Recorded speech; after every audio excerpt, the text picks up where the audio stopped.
9h15 saa ya Bukavu. Il pleut sous la ville de Bukavu en ce moment. Na wakati mvua inapokuwa ikinyesha Bukavu sasa. Mais vous pouvez quand même nous avoir, lakini mnaweza kutupata à travers la magie, la technologie, kupitia ufundi wa kisiasa ya siku za leo. Si vous êtes dans la contrée de Bukavu et ses environs, na kama uko Bukavu na hapa karibuni, vous nous capterez sur les ondes de la radio Fan FM. Unatupata kwenye radio Fan FM, radio de proximité 91.5 MHz. Ni radio ambayo inakuwa karibu na wasikilizaji wayo 91.5 ou plus précisément 91.5. Oui, ça dit ça navyosema katika lugha ya Kimombo. Alors maintenant, sasa nous sommes reconnaissants à Dieu pour ce temps qu'il nous donne encore d'être devant vous. Et nous voulons parler des larmes de Joseph. Joseph, c'est un des 12 fils de Jacob. Ok, nous allons parler de ce récit que nous fait Genèse 50 du verset 15, le passage commence 15 à 21. Nous allons lire et nous allons trouver beaucoup de vérités qui vont nous aider à bien comprendre le merveilleux salut que nous avons en Jésus. Ok, écoutons la lecture. Genèse chapitre 50, verset 15 jusqu'à 21. Quand les frères de Joseph virent que leur père était mort, ils se dirent, si Joseph nous prenait en haine et nous rendait tout le mal que nous lui avons fait, et ils firent dire à Joseph, ton père a donné l'ordre suivant avant de mourir. Voici ce que vous direz à Joseph. Oh, pardonne les crimes de tes frères et leurs péchés, car ils t'ont fait du mal. Pardonne maintenant les crimes des serviteurs de Dieu, de ton père. Joseph plaira à l'écoute de leur message. Ses frères virent eux-mêmes se jeter à ses pieds et dire, nous sommes tes serviteurs.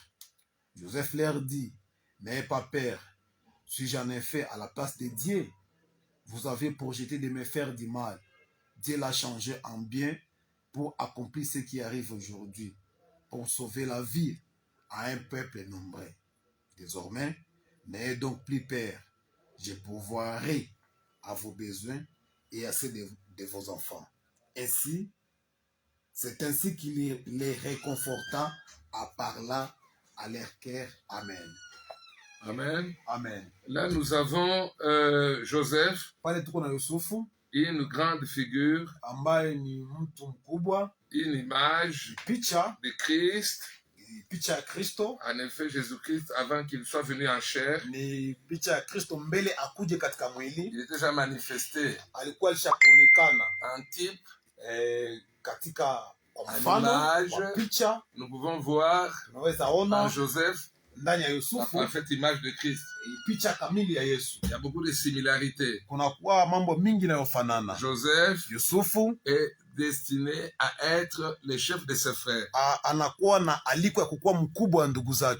Mais ses frères n'en veulent pas. Le rejet a été si grand qu'ils ont pensé le tuer. Ils ont attenté à sa vie. Cela arriva qu'ils le vendent aux Ismaélites parce que il fallait carrément l'expulser, le détruire. Il portait un destin merveilleux, c'est lui d'être élevé au-dessus de ses frères, de ses parents, et que ceux-ci viennent à dépendre de lui. Mais ses frères n'ont jamais voulu ça. Ils ont dit c'est des rêves. qui resterait des rêves. Mais ce que Dieu a dit, tout ce que Dieu a dit, quelles que soient les oppositions, quelles soient les tempêtes, cela doit finir par s'accomplir. Il n'y a aucune main sous la terre qui puisse empêcher Dieu de faire ce qu'il doit faire. La plus grande puissance, l'armée la plus puissante, non, la plus grande, ne peut rien contre le dessein que Dieu a décidé.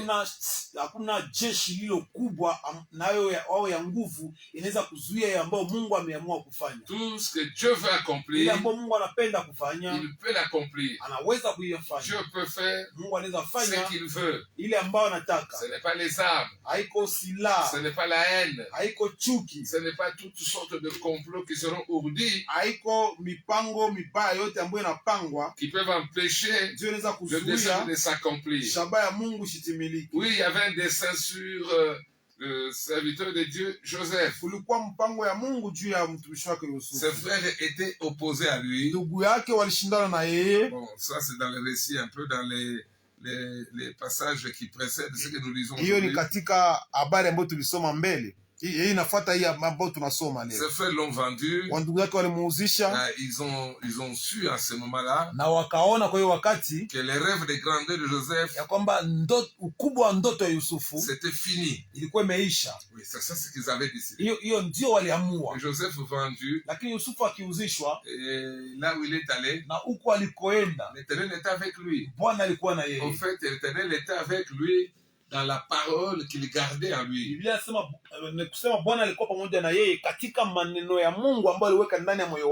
croyait aux visions, aux paroles que Dieu lui a dit. Il a vécu sa vie fondée sur ce que Dieu a dit. Alors il y a eu des circonstances, être vendu par ses frères, et après les frères sont allés dire au père, Joseph est mort, sûrement qu'il a été dévoré par une bête sauvage. Et le père a pleuré. Il a pleuré son fils bien-aimé. Et qu'en était-il de ce qui a été annoncé de la part de Dieu concernant Joseph?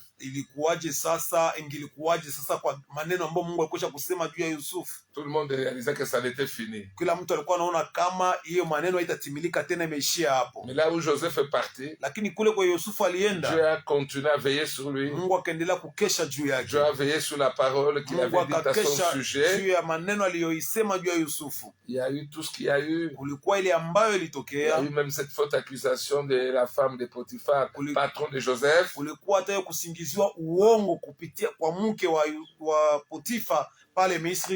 Qu'il a accusé faussement d'avoir voulu porter la main sur elle. Et tout cela n'a pas empêché le dessein de Dieu. Ici, il est en prison. Et au bout d'un temps, il en sortira pour devenir le chef de l'Égypte. Lorsque la famine est venue, dans cette époque-là, dans cette contrée, le seul lieu où on pouvait trouver la nourriture, c'était l'Égypte, où Joseph était le prince. Il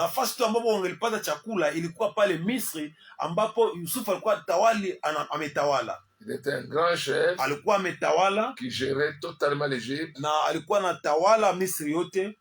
Et quand ses frères sont venus aussi, ils se sont alignés pour pouvoir obtenir un peu de quoi manger.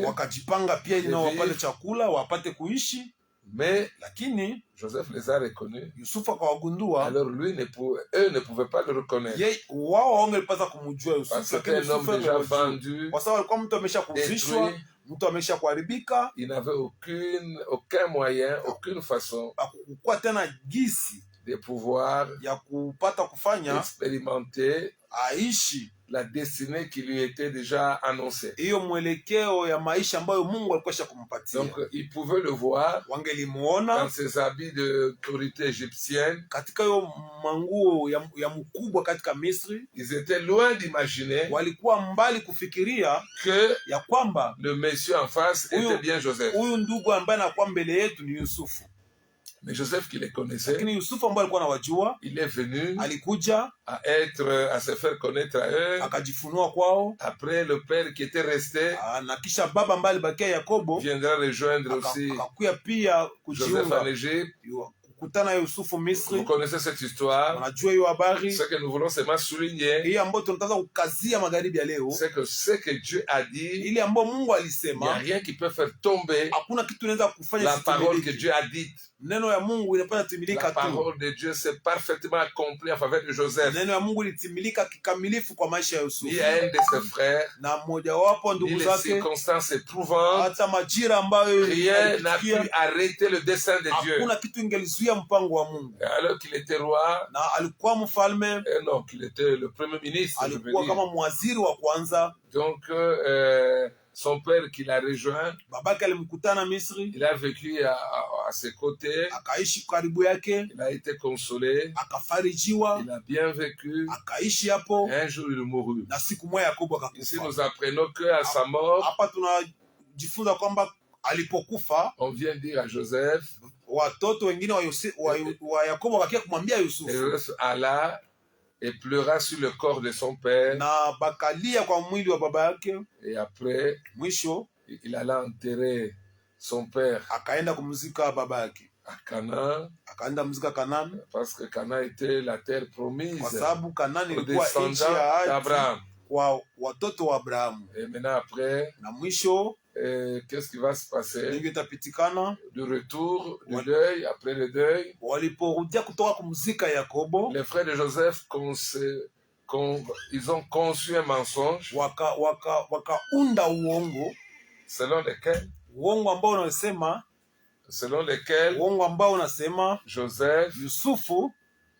Joseph n'a pas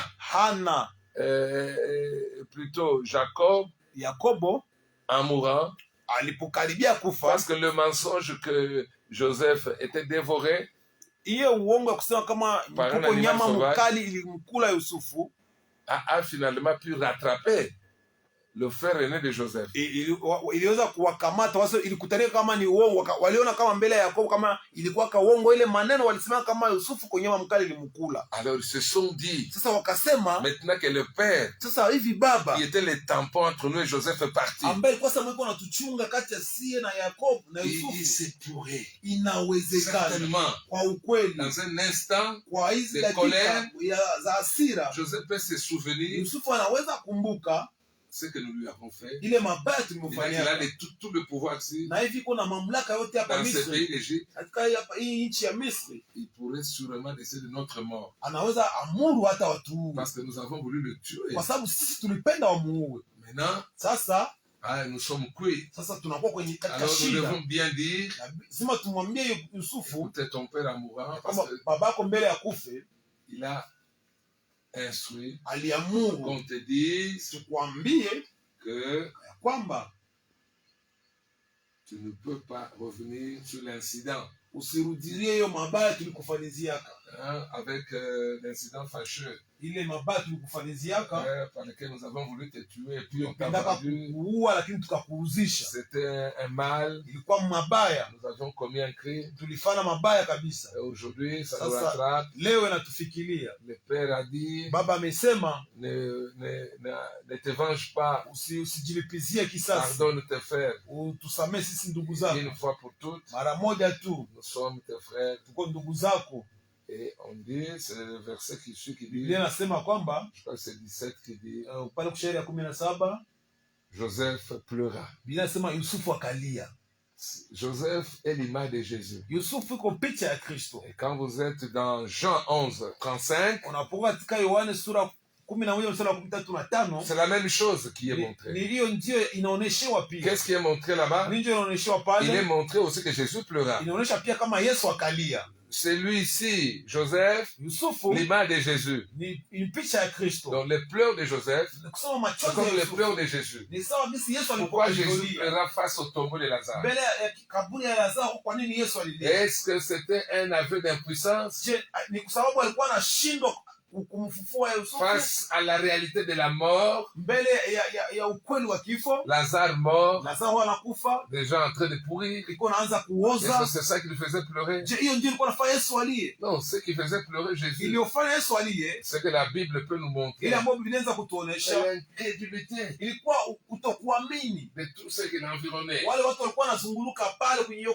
croyait pas ce que Dieu peut faire. Évidemment, la mort était l'irréparable. Quand nous mourons pour un de nous, de nos membres de famille, de nos amis, un des êtres chers meurt, c'est irréparable. Il n'y a pas moyen de retourner en arrière. Il n'y a que Dieu. Dieu peut faire. Qui est l'irréparable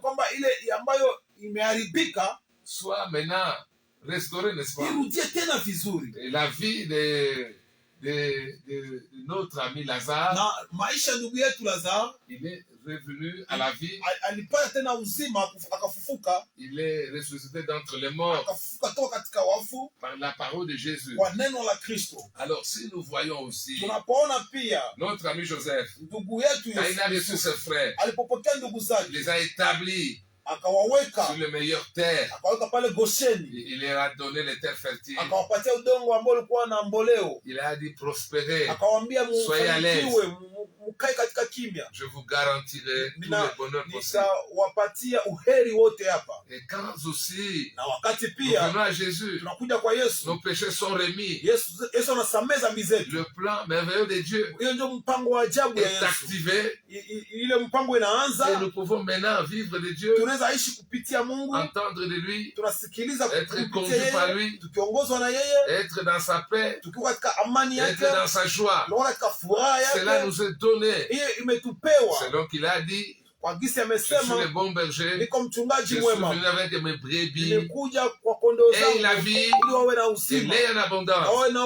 Ceux qui croient en Jésus sont ses brebis, comme il nous est montré dans Psaume 23. Jésus est ce bon berger qui nous conduit dans des verts pâturages, qui nous fait reposer dans des pâturages.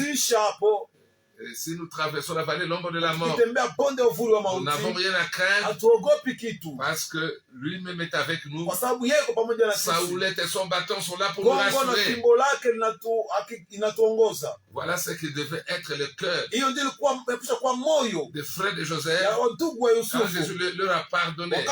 Et quand Joseph leur a pardonné, l'image de Jésus-Christ qui est mort pour nos péchés, qui a parfaitement lavé nos péchés, comme Hébreu le dit, une fois pour toutes.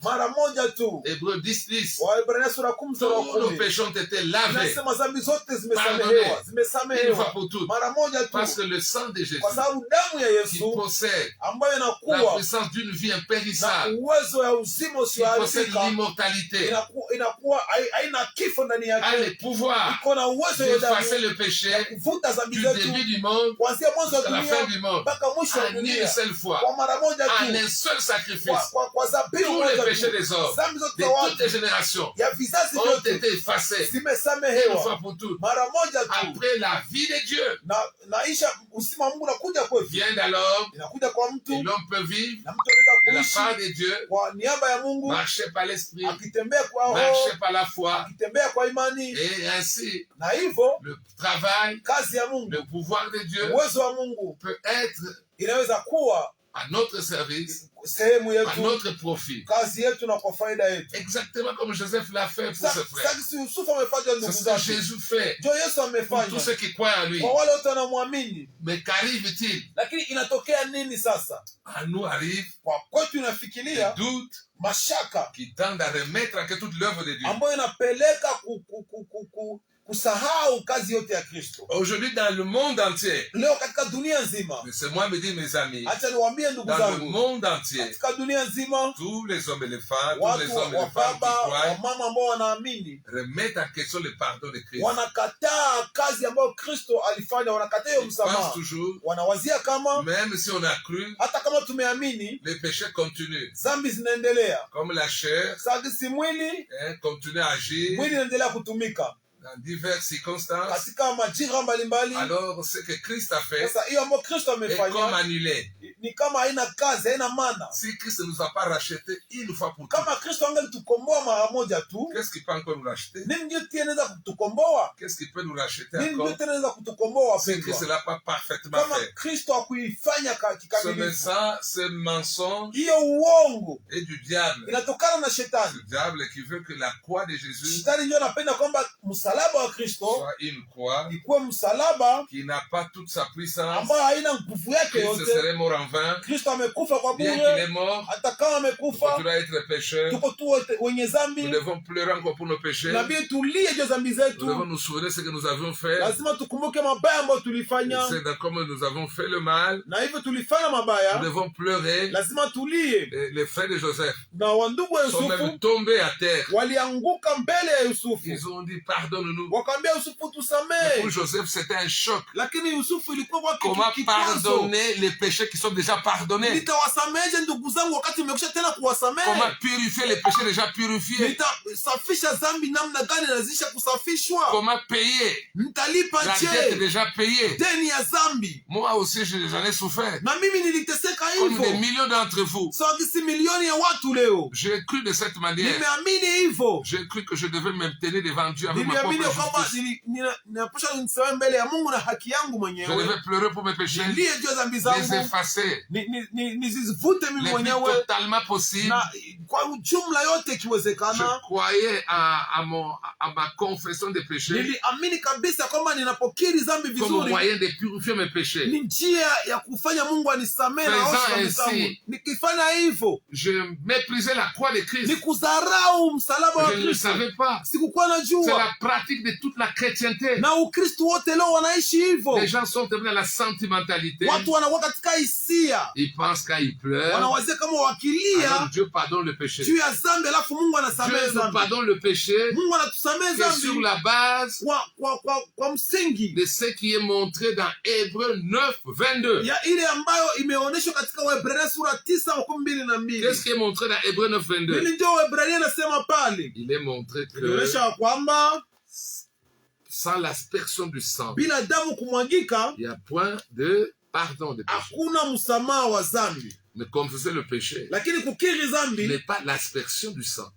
haifanye damu kumwagika. Même s'il y a quelque chose qu'on introduit qui dit Hata kama wanaingiza kitu kimoja ambacho on kinasema invoque le sang. tunaalika damu ya Mais le Yesu. sang de Christ n'est pas à invoquer. Damu ya Yesu haiko ya kualika. Ce sang a été versé Ile damu sur ilimwangika l'autel de la croix kwa Une madhabahu fois pour ya toutes. msalaba mara moja afin que tu, celui qui croit ili yule que seul anayeamini ce sang lave le ya péché, kwamba hiyo damu tunywe qu'il naosha soit dhambi, purifié de tous ses péchés ule mtu aoshe na dhambi zake zote, par ses présents et futurs. dhambi za kale za sasa na zitakazozifaa C'est baadaye. là la bonne nouvelle. Hiyo ndio habari njema. Être bon chrétien, Kukuwa Mkristo mzuri, confessant ce péché fidèlement, ukikiri vizuri dhambi ce zako, n'est pas ce que Dieu demande. haiko hiyo ndio Mungu Vous êtes analomba. bon chrétien, Kama uko Mkristo que vous mzuri confessez vos péchés, na unakiri dhambi vous faites zako, de la croix de Jésus unafanya msalaba wa une Yesu, croix vaine.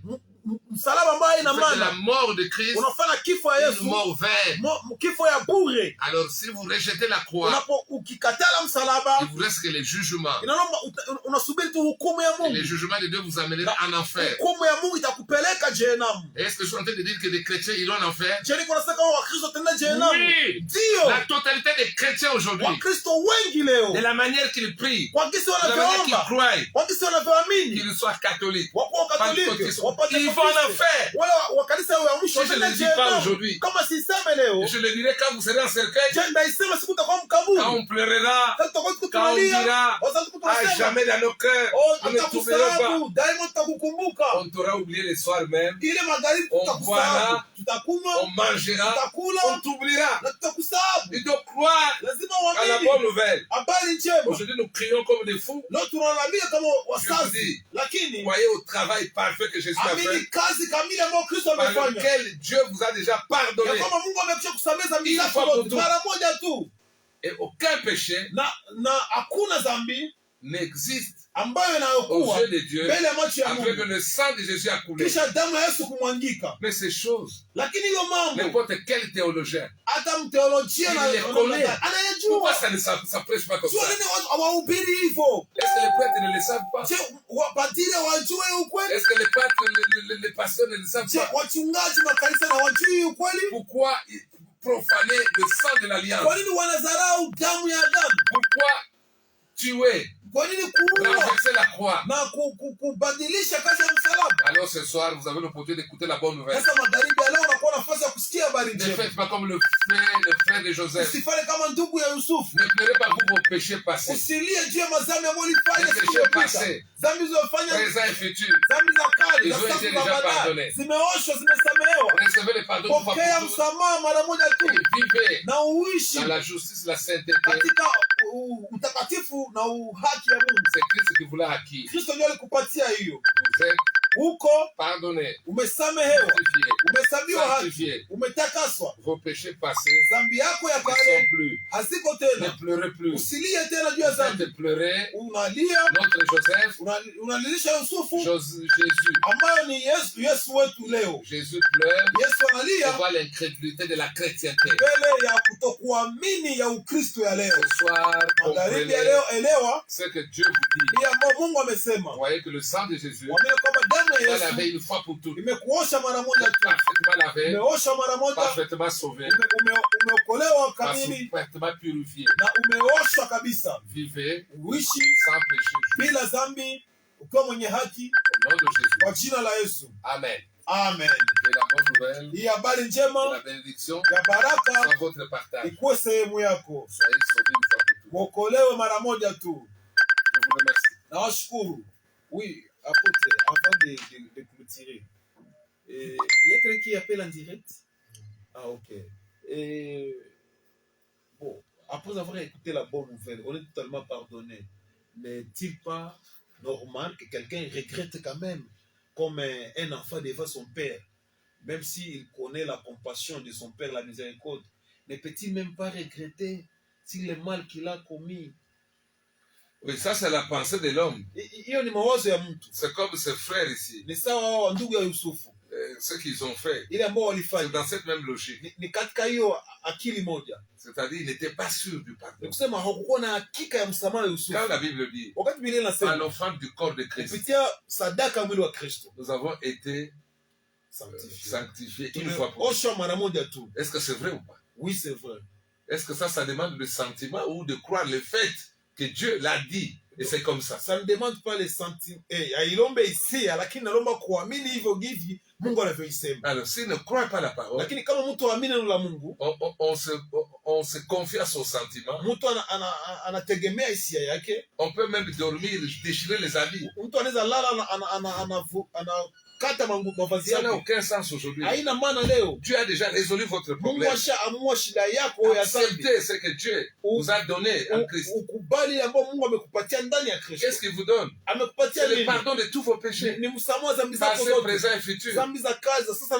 Si vous ne croyez pas ainsi, vous êtes perdu. Sans le pardon de Christ, vous allez faire quoi au ciel?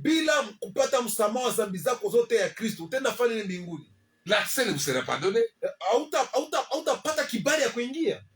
Je le dis aujourd'hui, vous l'entendrez aussi quand vous voudrez aller aux portes du ciel. Vous serez chassés comme des petits chiens, des malpropres. Parce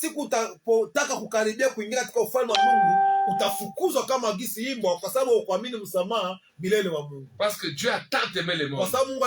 Il a sacrifié son fils. Il dit par ce sacrifice, vous êtes justifiés. Vous êtes pardonnés de tous les péchés. Vous refusez ça. Donc vous dites, non. Ça dépend de ce que moi je veux faire. Quel niveau de rébellion, d'incrédulité et de satanisme christianisé. Croyez seulement la parole. Merci beaucoup. Merci l'homme de Dieu. Tunashukuru tena wapendwa wote ambao mmetufuata magharibi ya leo. Kwenye ufundi tulikuwa na sindikizo na ndugu Antoine Chibombo, na tulikuwa en direct kwenye Facebook pamoja na ndugu Dadi Baraka, na ilikuwa baraka sana. Tunashukuru kwa kumpokea ndugu Jacques Shalom. Merci kwa émission Le Temps de la Grâce. Mtapata rediffusion kesho a partir de 15h30, na kabla kesho hajarudia mercredi tena mardi de 19h15 à 19h45 tukutanane tena kwa jina tukufu Bwana. Shalom. Ceux qui l'ont raté, c'est sur Facebook Live. Facebook Live tunaweza kumpata kwenye page ya Max Mwamba, utaona kama alikuwa en direct, unaweza fuata tena émission. Merci, shalom, soyez bénis. Merci.